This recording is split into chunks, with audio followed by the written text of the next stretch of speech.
وَدَاعِيًا إِلَى اللَّهِ بِإِذْنِهِ وَسِرَاجًا مُنِيرًا۔ حاضرین جمعہ، دوستو، پیارے بھائیو، مدح و ثنا، کبریائی و برتری، بڑائی اور بزرگی اس اللہ عز و جل کے لائق و زیبا ہے جو ہم سب کا خالق و مالک، مربی، پالنہار، نگہبان و نگہدار ہے۔ بعدہ انگنت درود و سلام نازل ہوں اللہ کے تمام بھیجے گئے انبیاء و رسول پر، خصوصاً بالخصوص احمد مجتبیٰ محمد مصطفیٰ صلی اللہ تعالیٰ علیہ وسلم پر، جن کے ذریعے ہمیں سب سے بڑی دولت، ایمان کی دولت نصیب ہوئی ہے۔ اللہم صلی وسلم مبارک علیہ۔ میرے بھائیوں، واٹس ایپ کے ذریعے سے آپ کو جو موضوع پہنچا ہے، موجودہ جمعہ میں جو ٹاپک اور موضوع لے کر کے میں کھڑا ہوا ہوں وہ ہے خوف الہی کے آنسو۔ وہ اس لیے کہ چند احباب نے مشورہ بھی دیا اور ہم نے بھی غور و فکر کیا کہ تقویٰ طہارت سے لدے ہونے کے باوجود بھی کہیں نہ کہیں ہمارے دل سخت ہوتے جا رہے ہیں۔ یقیناً وہ لوگ سخت دل کہلاتے ہیں جو نیکیوں میں پیچھے رہتے ہیں اور پھر بھی وہ گناہ و معصیات سے پرہیز بھی نہیں کرتے اور ان پر انہیں کوئی بھی غم اور افسوس نہیں ہوتا۔ لیکن وہیں پر جو تقویٰ طہارت کی طرف تیزگام ہیں، ماشاء اللہ سے نمازیں پڑھ رہے ہیں، سجدے پہ سجدے کر رہے ہیں اور دوسری عبادات میں مصروف ہیں، لیکن کہیں نہ کہیں ان کے اندر بھی ایک نیکی مفقود پائی جاتی ہے، وہ یہی اللہ کے ڈر سے رونا۔ آج نہیں ہمارے اندر۔ جب ہم صحابہ کی تاریخ پڑھتے ہیں، ان کے سامنے بھی بڑے سے بڑے مسائل آئے، سارے مسائل اللہ کے سامنے رو کر، گڑ گڑا کر، التجائیں کر کے اپنے رب کو منا لیا اور مسائل حل کرا لیے۔ مسائل حل کیسے کرائے جاتے ہیں موجودہ دور میں فلسطین والوں سے، غزہ والوں سے سیکھنے کی ضرورت ہے۔ جہاں بچے بھوک سے مر رہے ہیں، جہاں لوگ پیاس کی شدت میں تڑپ رہے ہیں، ان کا صبر و ضبط پوری دنیا نے دیکھا۔ ساری دنیا تماشائی بنی ہوئی تھی، لیکن ان کے صبر و ضبط کے آگے دنیا نے بھی ہار مانی۔ آج دیکھیے پورا یورپ ان کے لیے کھڑا ہے۔ کیوں؟ کیونکہ یہی وہ آنسو ہے جو اللہ کی راہ میں نکلتا ہے تو یہ آنسو ایٹم بم سے بھی خطرناک ہو جاتا ہے۔ جب کسی ظالم کے خلاف یہ آنسو نکلتا ہے تو یہ ایٹم بم بنتا ہے۔ جب گناہوں پر نادم ہو کر یہ آنسو نکلتا ہے تو گناہوں کے کفارے کا ذریعہ بنتا ہے۔ اسی لیے حسن رحمہ اللہ نے فرمایا تھا کہ کوئی اور نیکی نہیں ہے جس کے ذریعے سے جہنم کی آگ بجھائی جائے سوائے آنکھوں سے نکلنے والے آنسوؤں کے قطرے کے۔ لیکن افسوس، آج اگر قحط سالی پڑی ہے تو آنسوؤں کی بارشیں تو خوب ہو رہی ہیں۔ بارشیں اتنی کہ رات رات بھر بارشیں ہو رہی ہیں، کھیت کھلیان، ندی نالے، جھرنے سب بھر گئے، میدان تو میدان، سڑکوں پر بھی پانی آ گیا۔ لیکن اگر کسی چیز کی قحط ہے میرے بھائیوں تو وہ ہے آنسوؤں کی قحط۔ اللہ کے ڈر سے رونے والے آنسو کی قحط ہے۔ بس ایک بنیادی بات سے اپنی بات کا آغاز کروں۔ جب انسان غلطی کرتا ہے، جب ان سے خطائیں سرزد ہوتی ہیں، پیارے نبی صلی اللہ علیہ وسلم نے ارشاد فرمایا، غلطی ہونے کی وجہ سے، گناہ کرنے کی وجہ سے ان کے دل کے اندر ایک سیاہ نقطہ ڈال دیا جاتا ہے، کالا ٹیکا ڈال دیا جاتا ہے۔ توبہ کر لیتا ہے تو ٹھیک، دھل دیا جاتا ہے، لیکن اگر توبہ نہ کیا تو گناہ پہ گناہ کرتا جاتا ہے آدمی، گناہ پہ گناہ کرنے کی وجہ سے دھبے پہ دھبا پڑتا جاتا ہے، ٹیکے پہ ٹیکا لگتا جاتا ہے، حتیٰ کہ پورا کا پورا دل سیاہ ہو جاتا ہے، کالا ہو جاتا ہے۔ اب اس دل کے اندر قرآن گھول کر کے بھی ڈال دیں تب بھی اثر انداز ہونے والا نہیں ہے۔ یہی کیفیت آج ہمارے دلوں کی ہو گئی۔ اللہ تعالیٰ بنی اسرائیل کے دلوں کی کیفیت بیان کر رہا ہے، کل حجارہ، اے اسرائیل کے بیٹو تمہارے دل تو پتھر کی طرح ہو گئے، او اشد قسوہ، بلکہ پتھر سے بھی زیادہ سخت ہو گئے۔ پھر اللہ نے پتھروں کے اوصاف گنائے، وَإِنَّ مِنَ الْحِجَارَةِ لَمَا يَتَفَجَّرُ مِنْهُ الْأَنْهَارُ، پتھروں کے اندر بھی ایسی صلاحیت ہوتی ہے جن سے نہریں جاری ہو جاتی ہیں۔ وَإِنَّ مِنْهَا لَمَا يَشَّقَّقُ فَيَخْرُجُ مِنْهُ الْمَاءُ، اور بعض پتھر تو اللہ کے ڈر سے پھٹ جاتے ہیں اور اس کے درمیان سے پانی رس رس کر نکلنے لگتا ہے۔ وَإِنَّ مِنْهَا لَمَا يَهْبِطُ مِنْ خَشْيَةِ اللَّهِ، اور بعض پتھر اللہ کے ڈر سے لڑھک جاتے ہیں، گر جاتے ہیں۔ ہمارے دلوں میں یہ کیفیت ہے؟ نہیں ہے۔ کیوں میرے بھائیو؟ اللہ فرما رہا ہے وَإِذَا سَمِعُوا مَا أُنزِلَ إِلَى الرَّسُولِ تَرَىٰ أَعْيُنَهُمْ تَفِيضُ مِنَ الدَّمْعِ مِمَّا عَرَفُوا مِنَ الْحَقِّ، جب یہ اللہ کی رسول پر نازل کردہ آیات کو سنتے ہیں، وَإِذَا سَمِعُوا مَا أُنزِلَ إِلَى الرَّسُولِ تَرَىٰ أَعْيُنَهُمْ، اے نبی آپ ان کی آنکھوں کو دیکھیں گے، ان کی آنکھیں آپ کو اشکبار نظر آئیں گی، ان کی آنکھیں آنسوؤں سے ڈبڈبائی ہوئی نظر آئیں گی۔ میرے بھائیوں، جو نیکی اور تقوی کے معاملے میں تھوڑے آگے ہیں، ان کو اپنی نیکی پر اتنا غرور ہے، اتنا گھمنڈ ہے، وہ کبھی غور و فکر کرنے کی کوشش نہیں کرتے کہ اگر آخرت میں پھنس گئے، اس دن اگر ہماری ناکامی ہاتھ لگی تو اس دن کیا ہوگا۔ اس لیے وہ اس قدر آرام سے بیٹھ جاتا ہے، پوری زندگی بیت جاتی ہے، کبھی اللہ کے ڈر سے رونے کی توفیق نہ ملتی ہے۔ نمازیں تو پڑھ رہے ہیں، روزے تو رکھ رہے ہیں، اور دیگر اچھے کام تو کر رہے ہیں، لیکن اللہ کے ڈر سے رونے کا جو مقام اللہ نے رکھا ہے وہ مقام وہ حاصل نہیں کر پا رہا ہے۔ اپنی نیکیوں پر وہ اس قدر مغرور ہے، اس قدر گھمنڈ میں مبتلا ہے کہ وہ اللہ کے ڈر سے رونے کو تیار نہیں۔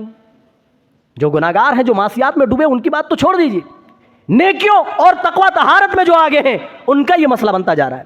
جبکہ اللہ کہہ رہا ہے ان لوگوں کے بارے میں جنہوں نے ابھی ابھی اسلام کو قبول کیا تھا، حضرت جعفر طیار رضی اللہ تعالیٰ عنہ نے جب بادشاہ کے سامنے قرآن کی آیت سورہ مریم پڑھ کر کے سنائی تھی، ان کے جو رہبان تھے، ان کے جو علماء تھے، ان کے جو درباری تھے، ان کے درباریوں نے جب قرآن کی آیت سنی، جب اللہ کی آیات سنی تو ان کی آنکھیں اشکبار ہو گئی، اللہ کے ڈر سے رونے لگی، آنسو بہانے لگی۔ میرے ساتھیوں، جنہوں نے پہلی دفعہ قرآن سنا ان کی آنکھیں اشکبار ہو گئیں۔ ہم تو ہر نماز میں قرآن سنا کرتے ہیں، تراویحوں میں پورا قرآن سن لیتے ہیں، پھر بھی ہماری آنکھیں آنسو بہانے کو تیار نہیں۔ ہاں، دنیا میں کوئی نقصان ہو جائے تو بہت روتے، اولاد چھن گئی تب تو پوچھو ہی مت، کیا اللہ ہی کو میرا بیٹا ملا تھا لے جانے کے لیے؟ عورتیں تو چہرہ پیٹ پیٹ کر کے رویا کرتی۔ میرے ساتھیوں، ہمارا افسوس کرنا بھی صرف دنیاوی زندگی تک محدود ہے، آنسو بہانا اور رونا بھی دنیا کے معاملے تک ہی محدود ہے۔ ذرا غور تو کرو صحابہ رضوان اللہ علیہم اجمعین کی زندگی کو۔ جنگ تبوک کا موقع ہے، پیارے نبی سواریاں تقسیم کر رہے ہیں، غریب و مفلس و نادار صحابہ جن کے پاس لڑنے کو تیر و تلوار نہ تھی، جن کے پاس سواریاں نہ تھی، پیارے نبی ان کو چندہ کر کر کے وصولی کر کر کے سواریاں فراہم کر رہے تھے۔ کچھ غریب و نادار اور آئے اور کہنے لگے یا رسول اللہ ہمیں بھی کچھ سواریاں آپ دے دیجئے تاکہ آپ کی معیت میں ہم اس جنگ کے تبوک کے اندر شامل ہو سکیں۔ پیارے نبی صلی اللہ علیہ وسلم نے فرمایا میرے ساتھیوں اگر سواریاں ہوتی تو میں تمہیں عنایت کر دیتا، اب تو سواریاں ختم ہو چکی ہیں، اب مزید سواریاں میرے پاس نہیں بچی۔ قرآن اٹھاؤ، قرآن ان کے دلوں کی کیفیت بیان کر رہا ہے۔ یہ اپنے گھروں کو جب واپس ہو لوٹے، ترا اعینہم، ان کی آنکھیں بھیگی ہوئی تھی، تفیض من الدمع تفیض من الدمع حزنا اللہ یجدوا ما ينفقون، اس غم سے کہ آج اللہ کی راہ میں لڑنے کا موقع ہے، اللہ کی راہ میں نیکی کمانے کا موقع ہے، لیکن افسوس آج وہ اتنے مفلس و نادار ہیں کہ اللہ کی راہ میں خرچ کرنے کے لیے ان کے پاس کچھ بھی چیز موجود نہیں ہے۔ اللہ یجدوا ما ينفقون، ان کے پاس کوئی چیز نہیں ہے جنہیں وہ دے کر اللہ کی راہ میں اجر و ثواب کما لیں۔ میرے ساتھیوں، اللہ تعالیٰ اجر و ثواب کا موقع بار بار عنایت نہیں کرتا ہے۔ صحابہ جب ان سے کوئی خیر کا کام چھوٹ جاتا، کوئی نیکی چھوٹ جاتی تو وہ رویا کرتے تھے، آنسو بہایا کرتے تھے، افسوس کیا کرتے تھے۔ اور ہمارا یہ حال ہے کہ دنیا لٹ گئی، کاروبار میں گھاٹا ہو گیا تو ہم رویا کرتے ہیں، دکان نہ چلی تو ہم افسوس کیا کرتے ہیں، آنسو بہایا کرتے ہیں، اولاد چھن گئی تب ہم رویا کرتے ہیں۔ لیکن دل کے اندر پوچھو، دل کے اندر دستک دو، دل کے اندر جھانکو اور ذرا غور کرو، کیا پوری زندگی کبھی اللہ کے ڈر سے رونا آیا؟ کبھی ایک قطرہ بھی آنسو نکلا؟ اگر نہیں نکلا میرے بھائیوں تو یہ دلوں کی سختی کی علامت ہے۔ اگر اس کا علاج ابھی رہتے وقت نہ کیا گیا تو یہ دل اور بھی آگے چل کر خطرناک ثابت ہونے والا ہے۔ پیارے نبی فرما رہے ہیں لیس شیء احق الی اللہ من قطرتین واثرین، کوئی چیز اتنی محبوب نہیں جتنی دو چیزیں اللہ کے یہاں محبوب ہیں۔ من قطرتین، دو قطرے، و اثرین، اور دو نشان اللہ کے یہاں اتنے محبوب ہیں، ان کے مقابلے میں کوئی دوسری اور چیز اتنی زیادہ محبوب نہیں۔ قطروں کی بات آپ فرما رہے ہیں، قطرۃ دم فی سبیل، قطرۃ دم فی سبیل اللہ وقطرۃ دموع من خشیۃ اللہ، ایک اللہ کی راہ میں لڑتے لڑتے نکلنے والا خون اور اللہ کی راہ میں روتے روتے نکلنے والے آنسوؤں کے قطرے، یہ دو قطرے اللہ کو اتنے زیادہ محبوب ہیں۔ پیارے نبی فرماتے ہیں اور کوئی قطرے اتنے زیادہ محبوب نہیں ہیں جتنے یہ 2 قطرے اللہ کی راہ میں لڑنے کی وجہ سے خون کا قطرہ نکل جائے یا اللہ کے ڈر سے رونے کی وجہ سے آنسوؤں کے قطرے نکل جائے، یہ اللہ کو بہت زیادہ محبوب ہیں۔ اور ایک حدیث میں پیارے نبی صلی اللہ علیہ وسلم نے اللہ کے ڈر سے رونے کی فضیلت بتائی۔ ارے رونا بہت طرح کا ہوتا ہے، یوسف علیہ السلام کے بھائیوں نے خود یوسف علیہ السلام کو کنویں میں ڈالا، لیکن قرآن کہہ رہا ہے فَجَاءُوا أَبَاهُمْ عِشَاءً يَبْكُونَ، جب یہ رات کے وقت اپنے باپ کے پاس پہنچے، جب ابو جان کے یہاں حاضری لگائی تو قرآن کہتا ہے اب یبکون، وہ رو رہے تھے، وہ آنسو بہا رہے تھے۔ کیا سچ میں رو رہے تھے؟ نہیں نا، ناٹک کر رہے تھے رونے کا۔ تو رونے کی بہت ساری قسمیں ہیں، اللہ کے ڈر سے رونا جو سیکھ لے اللہ کی قسم اپنے سارے مسائل وہ حل کر لے، سارے مسائل۔ پیارے نبی صلی اللہ علیہ وسلم کے سامنے بھی بہت سارے مسائل آئے، کیا اللہ کے سامنے التجائیں کی، رو رو کر گڑ گڑا کر دعائیں کی، اللہ کو رو کر منایا۔ صحابہ کے سامنے بھی بڑے بڑے مسائل آئے، رو کر کے اللہ کو منایا اور اپنے مسائل حل کرا لیے۔ آج ہمارے پاس بھی بڑے بڑے مسائل ہیں، ہم بڑے بڑے فتنوں سے دوچار ہیں، لیکن آج ہم اللہ کے لیے اللہ کے پاس اللہ کی بارگاہ میں ایک قطرہ آنسو بہانے کو تیار نہیں۔ عینانی لا تمسہم النار، پیارے نبی فرما رہے ہیں 2 آنکھیں جہنم کے اندر نہیں جائیں گی، یعنی جن لوگوں نے ان 2 راستوں میں اپنی آنکھوں کو لگا دیا وہ آدمی جہنم کے اندر نہیں جائے گا۔ عینانی لا تمسہم النار، کون سی آنکھیں؟ پہلی آنکھ بتائی آپ نے عین بکت من خشیت اللہ، پہلی وہ آنکھ جو اللہ کے ڈر سے رو جائے، اللہ کے خوف سے آنسو بہا لے۔ وعین، اور دوسری آنکھ آپ نے بتائی باتت تحرس فی سبیل اللہ، دوسری وہ آنکھ جو اللہ کی راہ میں چوکیداری کرتی ہو، جو اللہ کی راہ میں پہرے داری کرتی ہو۔ جنہوں نے ان 2 راستوں میں اپنی آنکھوں کو لگا دیا، پیارے نبی فرما رہے ہیں وہ جہنم کے اندر نہیں جائے گا۔ دیکھ رہے کتنی فضیلت ہے۔ آج ہم مال کے لیے رو رہے ہیں، آج ہم کاروبار میں گھاٹا ہو گیا تو رو رہے ہیں، دنیاوی فائدے میں نقصان ہوا تو ہم رو رہے ہیں، لیکن گناہ ہو گیا تو گناہوں پر نادم ہو کر نہیں روتے، نافرمانی ہوئی اس نافرمانی کو سامنے رکھ کر اپنے رب کے سامنے نہیں روتے، آنسو نہیں بہاتے۔ جبکہ پیارے نبی فرما رہے ہیں قیامت کا دن ہوگا، ہر شخص اپنی اپنی، سب کوئی آدمی صرف اپنی پری ہوگی، کوئی کسی کا پرسان حال نہ ہوگا۔ جس دن باپ بیٹے سے تو بیٹا باپ سے، ماں بیٹی سے تو بیٹی ماں سے بھاگ رہی ہوگی۔ ایسی گھڑی میں اللہ تعالیٰ 7 قسم کے لوگوں کو گرمی سے بچا کر اللہ تعالیٰ اپنے عرش کے سائے تلے جمع کرے گا۔ صحیحین کی روایت میں 7 قسم کے لوگوں کا ذکر ہے۔ 7 یظلہم اللہ فی ظلہ یوم لا ظلہ الا ظلہ، 7 قسم کے لوگوں میں پیارے نبی نے آخری قسم کے لوگوں کی بات کہی، وَرَجُلٌ ذَكَرَ اللَّهِ، وہ آدمی جنہوں نے تنہائی میں اپنے پروردگار کو یاد کیا، اللہ کو یاد کیا، ذکر اللہ خالیا ففاضت عیناہ، اور ان کی آنکھیں اشکبار ہو گئی، ان کی آنکھیں آنسوؤں سے ڈب ڈبا گئی، وہ اللہ کے ڈر سے رو پڑا، آنکھوں سے آنسوؤں کے قطرے نکل گئے۔ پیارے نبی فرما رہے ہیں جہاں 6 قسم کے یہ سارے لوگ جنت کے اندر جائیں گے، اللہ کے عرش کے سائے تلے اس دن جگہ پائیں گے، ایک آخری قسم کے وہ لوگ بھی ہوں گے جنہوں نے تنہائی میں اپنے رب کو یاد کیا ہوگا، اللہ کی پکڑ یاد آ گئی ہوگی، جہنم کا عذاب یاد آ گیا ہوگا، قبر کی اندھیری یاد آ گئی ہوگی، اس دن کا پوچھ گچھ، اس دن کے سوالات یاد آ گئے ہوں گے، رب کی پکڑ یاد آ گئی ہوگی، رب کے ڈر سے تنہائی میں آنسوؤں کے جنہوں نے قطرے نکال دیے، وہ شخص بھی قیامت کے دن اللہ کے عرش کے سائے تلے جگہ پائے گا۔ آپ اکیلے ہیں، پوری دنیا سوئی ہوئی ہے، رات کا اندھیرا سناٹا ہے، اور آپ اپنے رب سے کلام کر رہے ہیں، اپنے رب کے سامنے کہہ رہے اے اللہ میں تیرا مجرم ہوں، اے اللہ میں تیرا گناہگار ہوں، اے اللہ میں نے تو یہ گناہ بھی کیے، یہ گناہ بھی کیے، یہ گناہ بھی کیے، اے اللہ لیکن تو غفور الرحیم ہے، اے اللہ آئندہ گناہ نہ کروں گا، اے اللہ آئندہ یہ غلطی نہ کروں گا، اب میں اس غلطی سے توبہ کرتا ہوں، اے اللہ تمام گناہوں سے میں توبہ کرتا ہوں، اے اللہ تو میرے گناہوں کو معاف کر دے، اے اللہ تو عفو درگزر کرنے والا ہے، اے اللہ مجھے عفو درگزر کر۔ اللہ تعالیٰ آنسوؤں کی برکت سے، آنسوؤں کی وجہ سے ان کے گناہوں کو اللہ تعالیٰ درگزر کر دے گا، مٹا دے گا۔ اور یہی تو اللہ تعالیٰ نے اپنے بندوں کو حدیث قدسی میں پیغام دیا ہے۔ کیا پیغام دیا ہے؟ پیارے نبی صلی اللہ علیہ وسلم فرماتے ہیں کہ اللہ تعالیٰ فرماتا ہے یا ابن آدم، اے آدم کے بیٹو، انک ما دعوتنی ورجوتنی غفرت لک، جب تک تم مجھے پکارتے رہو گے اور مجھ سے امیدیں وابستہ رکھو گے، انک ما دعوتنی ورجوتنی غفرت لک، میں تب تک تمہیں معاف کرتا رہوں گا۔ میرے بھائیوں آج تو ہم اپنے گناہوں پر بھی نادم ہونے کو تیار نہیں، اپنے گناہوں پر بھی آنسو بہانے کو تیار نہیں۔ پیارے نبی کہہ رہے ہیں اللہ تعالیٰ خود اپنے بندے سے کہہ رہا ہے اے آدم کے بیٹو، جب تک تم مجھے پکارو گے اور مجھ سے امیدیں وابستہ رکھو گے تب تک میں تمہارے گناہوں کو معاف کرتا رہوں گا. ما کان منک ولا ابالی، اور مجھے اس بات کی کوئی پرواہ نہیں کہ تیرے گناہ کتنے زیادہ ہیں. جب بھی تو صدق دل سے میری بارگاہ میں توبہ کرے گا، رو رو کر گڑ گڑا کر التجائیں کرے گا، اے اللہ گناہوں کی پوٹلی میں تیرے پاس لایا ہوں، اگر تیرے دربار میں مجھے معافی نہ ملی تو کہاں جاؤں گا؟ اے اللہ اگر تیرے دربار میں ذلیل ہو گیا تو کسی اور دروازے پر مجھے عزت نہیں مل سکتی ہے. جنہوں نے رو کر اپنے رب کے سامنے گناہوں کی گٹری ڈال دی، اللہ تعالیٰ خود فرما رہا ہے یا بنا آدم لو بلغت ذنوبک عنان السماء، اگرچہ تمہارے گناہ آسمان کے لو کو ٹچ کر جائے، او بقراب الارض خطایا، او میرے بندو، او آدم کے بیٹو، یا زمین بھر کر کے بھی تم گناہ میرے پاس لاؤ، ثم لقیتنی لا تشرک بی شیئا، اور اس کے بعد اگر تو نے میری توحید میں ذرہ برابر بھی شرک نہیں کیا، خالص توحید لے کر کے آئے، ثم لقیتنی، یہاں بھی اللہ نے توحید کی شرط لگا دی.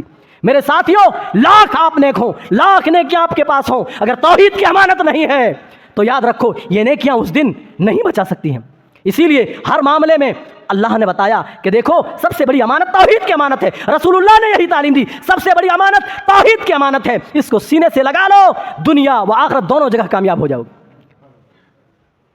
میرے ساتھیوں، پوری زندگی اگر سجدے میں گزار دیں لیکن اس کے ساتھ کسی اور کو بھی آپ نے شریک کر لیا تو یاد رکھیے اس دن بخشش نہیں ہوگی. ان اللہ لا یغفر ان یشرک بہ ویغفر ما دون ذلک لمن یشاء، جو اللہ کی راہ میں شرک کرے، جو اللہ کی توحید میں ملاوٹ کرے، اللہ تعالیٰ اس کو ہرگز ہرگز معاف نہیں کرے گا. ہاں دنیا میں توبہ کر لے، آئندہ وہ نہ کرنے کا عزم کرے، اللہ سے نہ کرنے کا وعدہ کر لے تو اللہ معاف کرے گا. لیکن شرک پہ مر کے چلا گیا تو اللہ کی قسم اس کی کبھی بھی بخشش نہیں ہوگی. بہت سارے ایسے لوگ بھی ہوں گے جن کے پاس نیکیوں کے پہاڑ ہوں گے، اس دن روزوں کے پہاڑ ہوں گے، سجدوں کے پہاڑ ہوں گے، صدقات کے پہاڑ ہوں گے، دوسری نیکیوں کے پہاڑ ہوں گے، لیکن ان کے دل توحید سے خالی ہوں گے، ان کا رجسٹر توحید سے خالی ہوگا، ان کے گناہ کچھ بھی نہ ہوں گے، اس کے باوجود بھی ذلیل ہو کر جہنم میں جائیں گے. وجہ یہی ہوگی میرے بھائیوں، توحید کی دولت نہیں ہوگی. سب سے بڑی دولت یہی دولت ہے، یاد رکھو. یہاں بھی اللہ معافی کا اعلان کر رہا ہے، اے میرے بندو اگر تم خالص توحید لے کر کے آؤ گے، اپنے دامن کو شرک کی آلودگی سے بچا کر کے لاؤ گے تو یاد رکھو تم آسمان کے لو کو ٹچ کر جائے اتنا گناہ، یا زمین بھر کر بھی گناہ لاؤ اور تم مجھ سے معافی مانگو، گڑ گڑاؤ، میری بارگاہ میں روو، تو اے میرے بندو لاتیتک بقرابھا مغفرہ، تو میں اتنی ہی زیادہ مغفرت لے کر تیرے سامنے آؤں گا. یہ حدیث قدسی ہے، اللہ خود کہہ رہا ہے میرے بندے اگر تو نے میری توحید میں شرک نہیں کیا اور اپنے گناہوں کی تم نے معافی مانگ لی رو کر گڑ گڑا کر، تو اتنی زیادہ مغفرت لے کر میں خود تیرے پاس آؤں گا جتنے تیرے گناہ ہوں گے. اللہ اکبر، اتنا بڑا آفر رب کی طرف سے، اور اس آفر کا ہم فائدہ نہ اٹھائیں. آج رب معاف کرنے کو تیار، ہم معاف کرانے کو تیار نہیں. آج رب سننے کو تیار، ہم سنانے کو تیار نہیں. میرے ساتھیوں، بڑا دکھ اور افسوس کا مقام ہے کہ آج ہمارے دل اتنے سخت ہو گئے کہ اللہ کے ڈر سے پوری زندگی کبھی رونا نہیں آیا، ایک قطرہ آنسو بہانا نہیں آیا. میرے ساتھیوں، چلو میں پیارے نبی صلی اللہ علیہ وسلم کی وہ حدیث آپ کو سناؤں کہ اللہ کے ڈر سے رونے والوں کا مقام کیا ہے، اللہ کے ڈر سے آنسو بہانے کا مقام کیا ہے. سبھی روتے ہیں بھائی، لیکن یہی رونا اگر اللہ کے لیے ہو جائے، سبھی آنسو بہاتے ہیں، لیکن یہی آنسو اگر اللہ کے لیے ہو جائے تو سمجھو آخرت سنور گئی. ہم سب کیا چاہتے ہیں؟ ہماری آخرت بن جائے، ہماری آخرت سنور جائے، یہی نا؟ تو یہ پروانہ نبی کی طرف سے لے کر کے جاؤ. ترمذی کی صحیح روایت ہے، پیارے نبی فرماتے ہیں لا یلج النار رجل بکا من خشیت اللہ، لا یلج النار، وہ آدمی جہنم کے اندر نہیں جائے گا، نہیں داخل ہوگا، بکا من خشیت اللہ، جو اللہ کے ڈر سے، اللہ کے خوف سے رو جائے، جو اللہ کے ڈر سے روتا ہو، اللہ کے خوف سے روتا ہو، وہ جہنم کے اندر نہیں جائے گا. اور آپ نے مثال دی، مثال کیسی دی؟ حتی یعود اللبن فی الزر، یہاں تک کہ تھنوں سے نکالا ہوا دودھ واپس تھن کے اندر ڈال دیا جائے. کیا مطلب؟ جس طرح تھنوں سے نکالا ہوا دودھ واپس تھن کے اندر نہیں ڈالا جا سکتا، اللہ کے ڈر سے رونے والا آدمی جہنم کے اندر نہیں جائے گا. جہنم کے اندر جانا اتنا ہی مشکل ہے جتنا مشکل تھنوں سے نکالا ہوا دودھ واپس تھن کے اندر ڈالنا مشکل ہے. اللہ اکبر.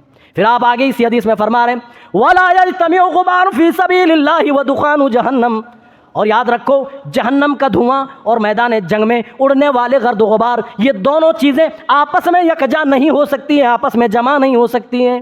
یعنی پیارے نبی نے جو مقام اللہ کی راہ میں لڑنے والوں کا بتایا، وہی مقام اللہ کے ڈر سے آنسو بہانے والوں کا بھی بتایا ہے. جسٹ اس کے بعد اللہ تعالیٰ نے، اللہ کے رسول نے اللہ کے ڈر سے رونے والوں کا مقام بتایا ہے، جس سے یہ واضح ہوتا ہے کہ جو مقام اللہ کی راہ میں لڑنے والوں کا ہے، اتنا ہی مقام اللہ کے ڈر سے آنسو بہانے والوں کا ہے، دونوں کا ایک ساتھ اسی لیے ذکر کیا گیا۔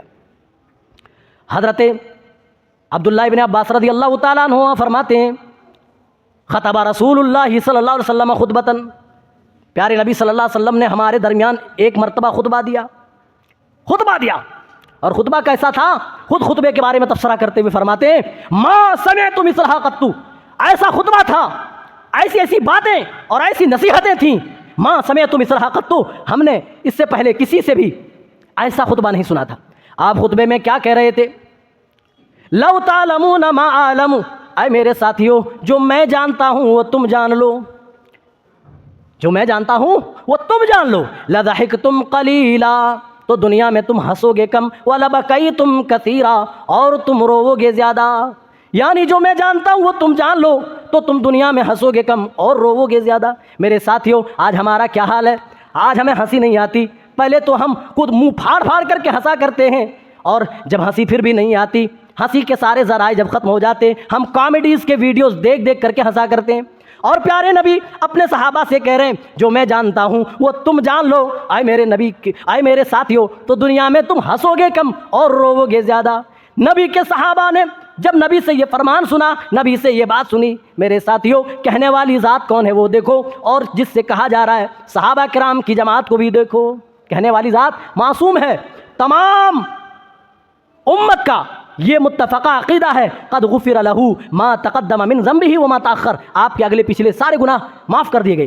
اس کے باوجود بھی آخرت کا احساس دلا رہے ہیں، اس کے باوجود بھی اللہ سے ڈرنے کی وصیت کر رہے ہیں، اور کن سے کہہ رہے ہیں؟ جن کے جیب میں جنت کا پروانہ ہے، جی اللہ کی رضامندی کا ٹکٹ موجود ہے جیب میں، ان سے کہہ رہے ہیں اگر وہ جان لو جو میں جانتا ہوں، اے میرے ساتھیوں تو دنیا میں تم ہنسو گے کم اور روو گے زیادہ۔ اس کے بعد کیا کیا صحابہ نے ہماری طرح سن لیا، ادھر سے چھو کر دیا، اڑا دیا؟ ہم تو کتنی آیتیں قرآن کی سنتے ہیں، کتنی حدیثیں سنتے ہیں، کتنے خطبات سنتے ہیں، پھر بھی ہمارے دلوں کی دنیا نہیں بدلتی۔ اللہ اکبر! نبی کے صحابہ نے نبی سے یہ خطبہ سنا، حضرت عبداللہ بن عباس کہتے ہیں کہ پیارے نبی یہ کہہ رہے تھے، جو میں جانتا ہوں وہ تم جان لو تو دنیا میں ہنسو گے کم روو گے زیادہ۔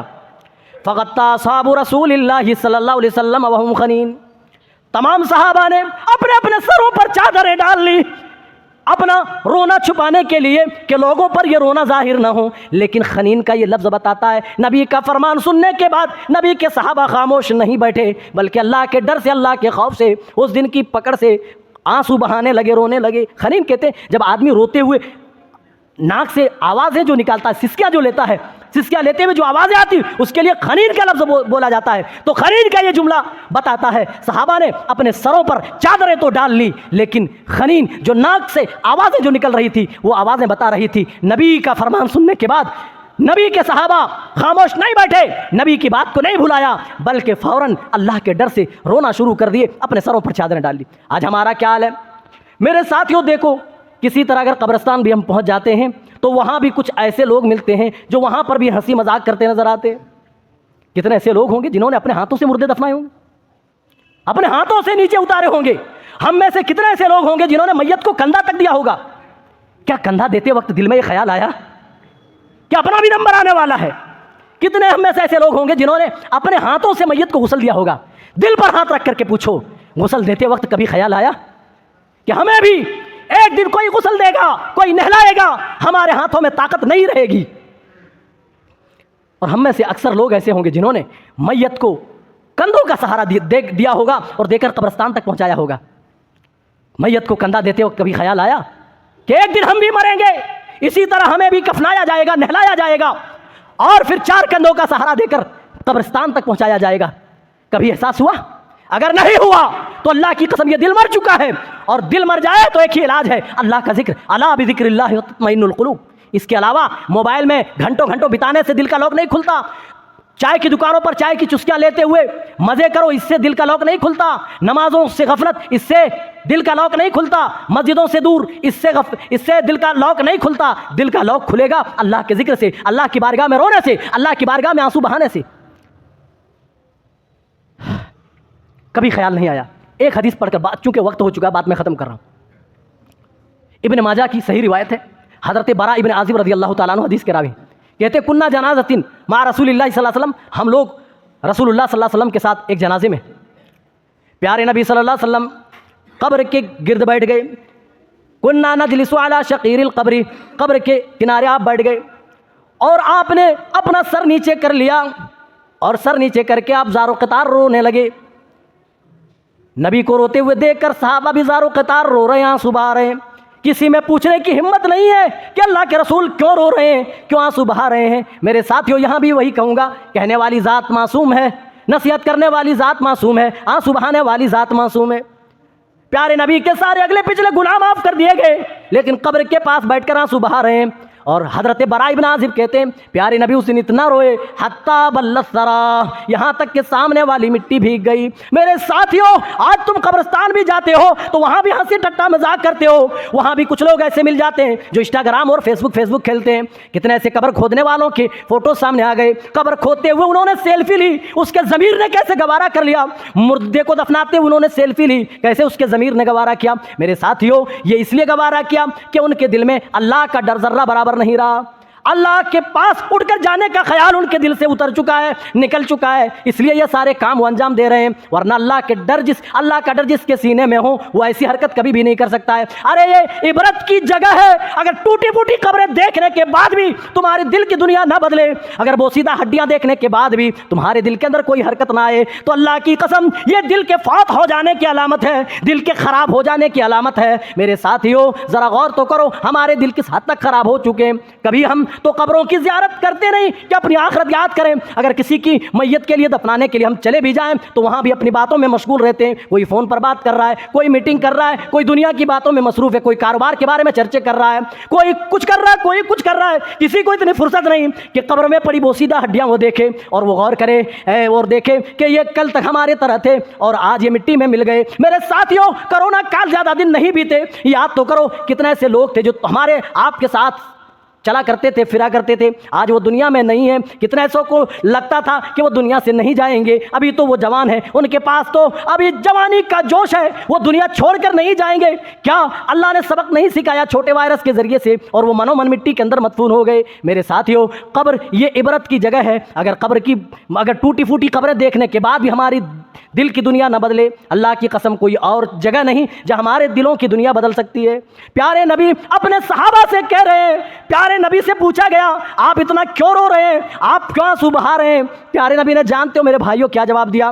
پیارے نبی نے کہا یا اخوانی لمثل هذا فائدوا، اس دن اصحابی نہ کہا، اے میرے دوستوں اور ساتھیوں نہ کہا، بھائی کہہ کر کے آپ نے خطاب کیا، یا اخوانی اے میرے بھائیوں لمثل هذا فائدوا، دیکھو مردے کے لیے قبر کھودی جا رہی ہے، مردے کو اب اس قبر میں اتارا جائے گا۔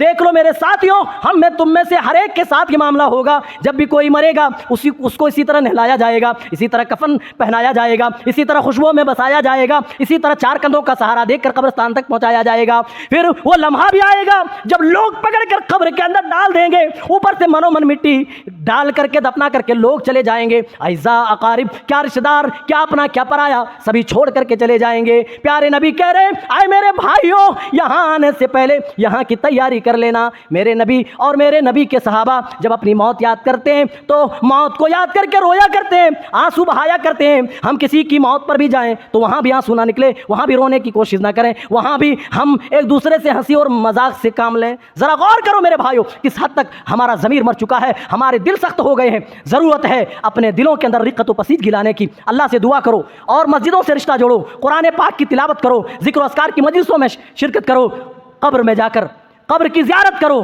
اس نیت سے کہ تمہیں آخرت یاد آئے، تبھی دل کا یہ لوک کھل سکتا ہے، دلوں کے اندر رقت اور پسیدگی آ سکتی ہے، اس کے اندر اللہ کا ڈر آ سکتا ہے، تبھی تمہاری آنکھوں سے آنسوؤں کے قطرے اس رب کے ڈر سے نکل سکتے ہیں۔ باتیں بہت زیادہ ہیں میرے بھائیوں، وقت اجازت نہیں دے رہا۔ اللہ تعالی ہم تمام کے دلوں میں اللہ رقت و پسیدگی ڈال دے، اللہ ہمارے دلوں کو بھی اللہ تو نرم کر دے، موم کر دے، ہم بھی تیرے صحابہ کی طرح تیرے ڈر سے رویا کریں، اللہ تنہائی میں روئیں، اپنے گناہ یاد کر کے روئیں، اللہ ہمیں بھی اپنے ڈر سے رونے کی توفیق دے دے۔ اللہ جب تک تو زندہ رکھ ایمان و اسلام پر خاتمہ بھی ہو، اس حال میں کہ ہم مومن ہوں، مسلمان ہوں، آمین تقبل یا رب العالمین۔ بارک اللہ لنا ولکم فی القرآن العظیم ونفعنا وإياكم بالآیات والذکر الحکیم، انہ تعالی جواد الکریم ملک الرؤوف الرحیم۔